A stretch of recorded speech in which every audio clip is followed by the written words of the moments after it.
자, 안녕하십니까. 이슈메나의 주식뉴스공장 11월 10일 만기 이후 첫 번째 요일입니다. 금요일이긴 합니다만은 장중 스팟으로 시장 잠깐 정리를 하도록 하겠습니다. 색깔이 바뀔 가능성의 어떤 징후 부분들을 우리가 이번 주와 다음 주 계속적으로 체크를 하자는 얘기를 좀 드렸습니다. 코스닥에 지금 외국인들과 기관 양쪽에서 수급 부분들, 특히 우리가 최근 한 2, 3주 정도 금융투자 쪽에서 수급이 들어오면 거래소든 코스닥이든 종목군들의 색깔 자체가 다양하게, 그러니까 한쪽의 섹터만 움직이는 게 아니라 다양하게 고르게 상승을 진행하는 그런 모습들을 최근 한 2, 3주 동안 봐왔습니다. 오늘도 외국인들 지금 장중 한 12시 반 정도 됐는데 코스닥에서 한 300억 정도, 그 다음에 기관 쪽에서는 한 600억 정도인데 그 금융투자 자금이 금융투자라는 보험 투신 쪽에서 고르게 100억 정도 들어오면서 기관 쪽에서 한 600억 정도의 매수가 좀 들어오고 있습니다. 기관들의 코스닥을 좀 사면 그 말씀을 드렸던 것처럼 좀 탄력적인 움직임 부분들이 나오는데 수급 자체가 탄력적으로 들어오다 보니까 색깔 자체가 좀 다양해지고 있어요. 반등을 해주는. 그래서 최근에 이제 시장에서 약간 밑에서 조금씩 올라오고 있는, 우리가 이제 보면 3, 4분기 실적 관련된 부분에서 삼성전자 실적 좋은 거 다 아실 테고, 그 다음에 이제 삼성전자라든지 LG, SK하이닉스 올해뿐만 아니라 내년에도 계속적으로 증설이라든지 지난번 평택공장, 평택의 2층에 또 추가 투자 부분들 하고, 그 다음에 화성 쪽에도 D램, 여기에 지금 삼성전자 같은 경우에 노광 장비를 12대 정도 생산할 수 있는 ASML이 그런 생산 카파 부분들을 가지고 있는데 10대 정도를 선 구매 부분들을 진행을 하고 있다라는 코멘트를 좀 드리면서 이 노광 장비가 되면서 아마 저도 이제 그 내용 부분도 좀 나중에 또 코멘트를 좀 드리긴 하겠습니다만은 노광 장비가 들어오게 되면서 반도체 라인의 장비주들이 있죠. 플러스 되는 종목군하고 또 그 장비로 인해서 사용 빈도수가 확연하게 줄어드는 종목군들, 같은 반도체 장비라고 해도 기술의 발전에 따라서 수혜주와 비수혜주가 약간 좀 틀려집니다. 그 부분은 우리가 나중에 한번 체크를 하도록 하겠고, 아무튼 노광 장비를 통해 가지고 이 장비 부분들이 들어오면 이제 미세화 공정의 이제 드라이브를 좀 거는 거죠. 그래서 아침 브리핑 부분을 설명을 드리면서 이걸로 인해서 중국 D램 업체들과의 기술 격차, 그리고 가격 부분들을 좀 다운시켜서 약간 치킨 게임을 좀 준비를 하는 그런 현상 부분들이 나올 수도 있다는 그런 코멘트를 좀 드렸고, 장비 관련된 부분에서 두 번째로 지금 글로벌 OLED, 우리나라 말고 OLED가 뭐 우리나라만 판매를 하는 것도 아니죠. 어플라이드 머터리얼스가 그쪽 장비 부분도 반도체 장비라도 이런 부분에 일일 기업이긴 합니다만은 어제 어플라이드 머터리얼스는 소폭 하락 부분들이 좀 나왔어요. 아침에 브리핑에 말씀을 좀 드렸던 것처럼 세제 기획안 부분들이 좀 지연되면서 2017년도에 상승 각도가 키웠던 종목군들의 차익 매물 부분들이 좀 나온다고 말씀을 좀 드렸어요. 그 반해서 글로벌 OLED 기업의 한 두 종목군이 신고가 파동 부분들을 나가고 있어요. 그 요건 부분들을 보니까 물론 우리나라 쪽에서도 OLED 투자 부분들의 드라이브를 상당히 걸고 있는 건 사실인데 거의 제2의 LCD 파동이라고 보시면 돼요. 중국 쪽에서도 보면 그 BOE 아니고 갑자기 생각 안 나네요. 중국 디스플레이 대표적인 업체도 보면 플렉서블을 준비하기 위해서 OLED에 대한 양산 부분들을 서서히 지금 준비를 하고 있고 시제품 부분들이 나오기 시작을 했죠. 그래서 거기에서도 지금 물량 공세 부분들이 좀 시작이 좀 되고 있어요. 그래서 오늘 코스닥 종목군들의 상승 파동을 이끌었던 섹터의 어떤 공통점 부분들 중에 딱 눈에 띄는 섹터 부분들은 이쪽 OLED라든지 반도체 장비, 그 다음에 기술적인 부분에서 테크니컬 관련된 부분들 있죠. 테크니컬 관련된 부분들, 뭐 향후에 PCB 기판을 대체를 하는 뭐 이런 거라든지, 그 다음에 뭐 아침에 말씀드린 수소차 관련된 종목군이라든지, 그 다음에 플렉서블 이런 쪽, 그리고 4차 산업혁명의 모멘텀 부분들을 가지고 있는 종목군들이 확장되는 모습들이 좀 나오고 있어요. 그래서 기존에 뭡니까?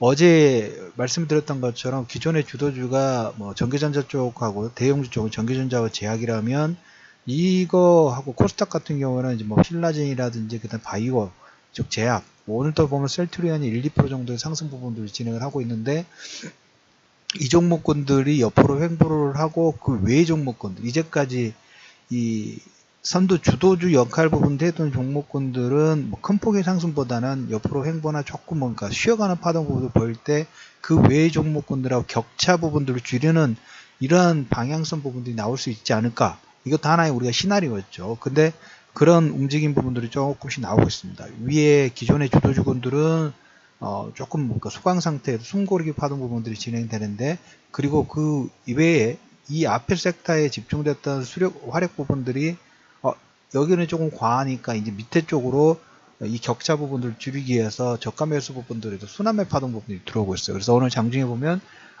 시총 상위 종목군에서 SF라는 종목군들, 그 다음 솔브레인 이런 종목군들이 있죠. 이런 종목군들이 오랜만에 반도체 장비 관련된 종목군에서 상승 파동을 이끌으면서 시총 상위 종목군의 주가 반등 파동 부분들을 이끌어내고 있습니다. 워낙 시장에서 좀 소외를 받았기는 했죠.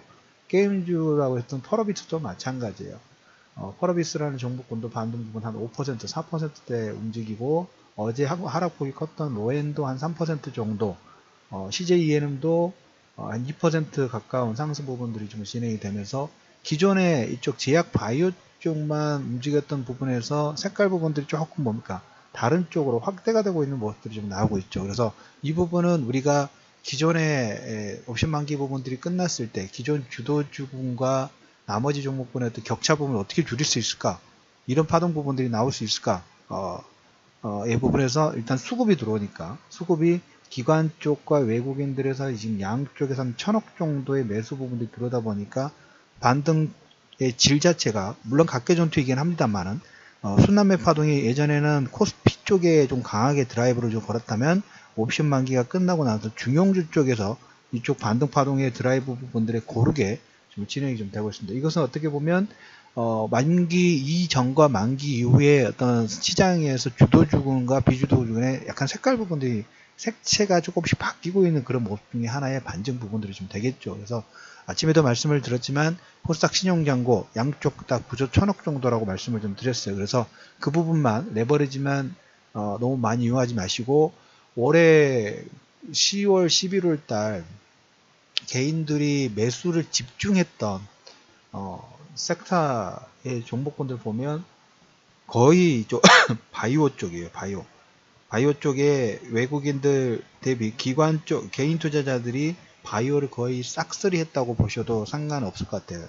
제가 누적치를 보니까 코스닥 9월 말 이후부터 해서 셀트리온 헬스케어, 티슈진, 메디톡스, 펄어비스, 신라젠 이런 종목군에 셀트리온 같은 경우에는 개인 투자자들 순매수 상인데 100만, 1000만, 억, 10억, 100억, 1000억, 4000억 정도, 셀트리온 헬스케어도 2000억 정도, 메디톡스는 800억 정도의 매수 부분들이 개인 투자자 쪽으로 많이 조금 집중이 좀 됐습니다. 그만큼 신용 물량 부분들도 역시 거기에 동참 부분들이 좀 많이 좀 됐죠. 그래서 코스닥이 지금 715포인트 정도에서 신고가 파동 부분들을 좀 보이고 있지만 계속 뭡니까? 종고점, 예전의 고점 부분들의 물량 부분들이 탄탄한 가격대예요. 여기서 저는 차라리 지금 전에 2016년도, 2015년도에 박스권 고점 부분들 이번에 돌파가 나왔어요. 돌파가 나왔기 때문에 한 번 더 좀 차라리 이미 넘어섰기 때문에 슈팅 나오고 그 다음에 N자 파동을 만들었으면 하는 바람 부분입니다. 그래서 지금 710포인트 고점 돌파 부분들은 일단 만들어 놨다. 그러면서 매물 소화 부분들, 정고점에 대한 물량 소화 부분들을 진행하는 파동이 좀 진행되고 있기 때문에 그걸 오늘 외국인과 기관의 수급 1000억 정도의 어떻게 보면 거래량으로 실으면서 지금 돌파 부분들 나오고 있죠. 그래서 이 부분에서 이건 긍정적이다. 종고점 수준에서 1차 다음에는 눌림목 파동 부분들을 대기를 하고 정고점의 박스권 상당 부분들이 갔을 때는 여기서는 우리가 무리하지 않는다고 말씀을 드렸어요. 계속적으로 그 부분은 상단에서 무리하지 말고 차라리 거기도 고가 오버슈팅이 나오더라도 거기서 눌림목 부분들을 기다렸다가 우리가 포지션을 잡는 게 좀 더 낫다라는 얘기. 그래서 모든 종목군들 계속적으로 똑같은 얘기를 지금 반복드리거든요. 뭐냐면 종목군별로 기준가 잡아놓고 그 기준가 부분들 하회를 하거나 어떤 라인 부분들을 터치를 했을 때는 일단 현금 들고 오케이.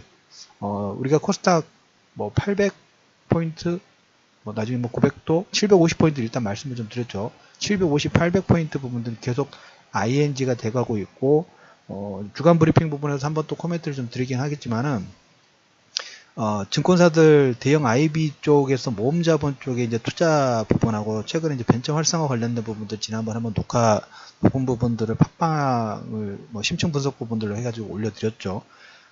이쪽으로 지금 자금이 들어올 게 연기금도 제가 말씀드렸던 것처럼 지금 125조 정도 국민연금이 투자를 하고 있는데 120조가 코스피라면 코스닥도 거의 뭐 없는 거나 진배 다름이 없어요. 근데 그 금액 부분들을 이번 달하고 다음 달 법이라든 이런 규정 부분들을 바꿔서 확대할 수 있는 방안 부분들을 마련하고 있다고 제가 코멘트를 좀 드렸죠.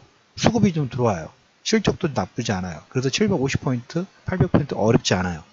근데 거기서 우리가 정고점 박스권 상단 부분이니까 개별적으로 무리해서 신용 몰빵 부분만 하지 마시고 현금 부분만 잘 챙겨 두시면서 그 파동 부분들을 계속 유지하자, 준비를 하자라는 코멘트를 계속적으로 좀 드리고 있습니다. 그래서 장중에 지금 색깔 부분들이 코스닥 쪽에 색깔 부분들이 좀 다양해지고 있다 라는 부분하고, 그 다음에 이제 우리가 11월 달이 되면서 우리가 리스크가 혹시나 우리가 이제 뭐 예상을 해도는 될지 안 될지는 모르겠지만 지금 아침에도 말씀드렸던 것처럼 이란, 이라크, 중동, 유가 부분, 그 다음에 저렇게 철수령 부분들까지 하면 붙을 것 가능성도 좀 상당히 좀 있다고 봐요. 그 다음에 베네수엘라 관련된 부분, 그 다음에 이제 오늘 뭐 세제개혁안 관련된 부분도 추가적으로 나오니까 그건 주말이라든지 다음 주 초반에 다시 분석을 해서 올려드리도록 하겠습니다. 일단 점심시간 스팟으로 코스닥 색깔의 다양성 부분들 조금 시크가 되고 있다는 부분 코멘트 드리면서 이슈맨의 주식 뉴스공장 장중 브리핑을 마무리하도록 하겠습니다.